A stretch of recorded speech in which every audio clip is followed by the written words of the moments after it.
Welcome to another exciting edition of This Ain't No Game. I'm your host, Ryan Davis, and this week's movie is Mortal Kombat. Now, this is probably one of the most fondly remembered video game movies, but it's been a few years since I've seen it, and I suspected going in that a lot of that fondness was coming from the fact that everyone was like 12 when they first saw it. But it turns out it still stands up pretty well. I don't think so. The movie spends like the first 15 minutes introducing you to the good guys, which include Liu Kang, Sonya Blade, Johnny Cage, and Christopher Lambert as Raiden. Now, Lambert's portrayal of Raiden is a little goofy, as you might notice in this scene where he explains the whole Outworld tournament thing to our heroes.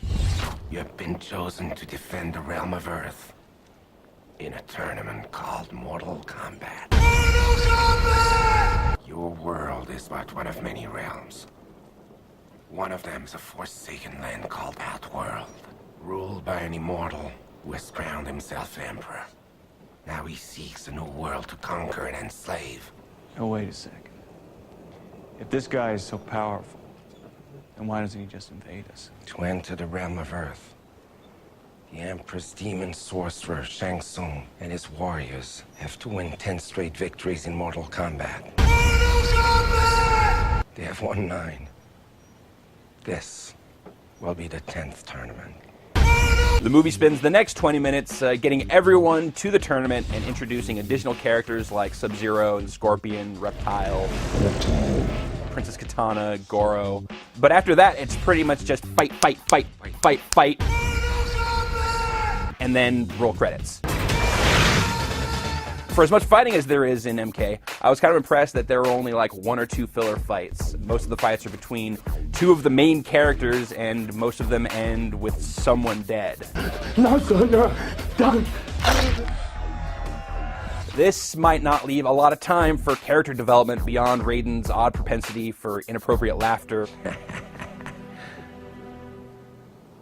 And some mildly amusing one-liners from Johnny Cage. Where the hell are we? Do I look like your travel agent? So you don't really get to know the characters beyond the superficial characteristics that you already know from the games. But, you know, what else do you need? This is basically just a fantasy kung fu movie, and that's plenty.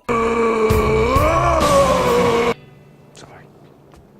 I think the mistake that a lot of video game movies make is believing that the source material is too ridiculous.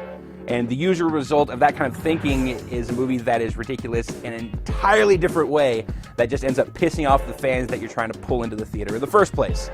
Mortal Kombat seems to get that. It follows the same structure of the tournament as the game, and the characters are pretty much across the board the spitting images of their video game counterparts. You see the MK Dragon all over the place.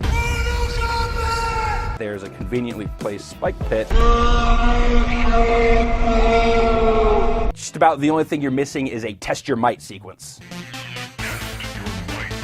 If there's one thing that comes off as a little hammy, it's the frequency with which characters will say Mortal Kombat. Or you'll hear MK announcer phrases like finish him and fatality and Flawless victory. and it'd probably be an issue if Mortal Kombat took itself any more seriously than the game, but it's a mistake that the movie smartly avoids.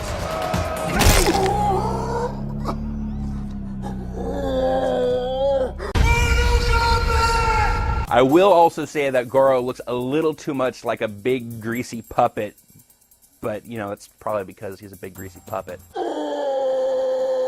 Also, I have to say I was a little shocked when he opens his mouth for the first time in this scene and is actually kind of articulate. It seems not like Goro at all. You fool! You know nothing. He enslaves souls. He learned the black arts from the Emperor himself. You're some kind of royalty too. Right. I am Goro, General of the armies of Outworld and Prince of the subterranean realm of Shokan. Subterranean. What's that? Something like underground? Yes, something like that. Yeah?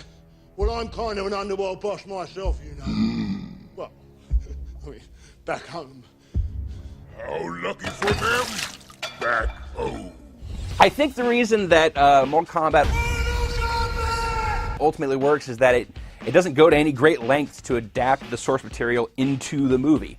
There's not a lot of extra superfluous background story or character development, and it follows the structure of the game pretty closely. I think it works for Mortal Kombat because you don't want Johnny Cage to be a complex and deeply textured character. You want him to wear movie star sunglasses, spit out some snarky one-liners, and then punch Goro in the balls. And that's exactly what you get.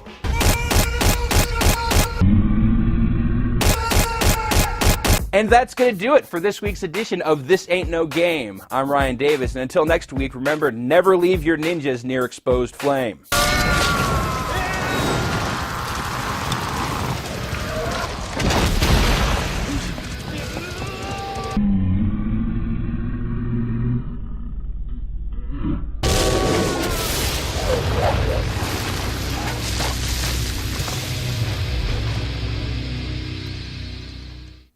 Ah, my balls! Very good.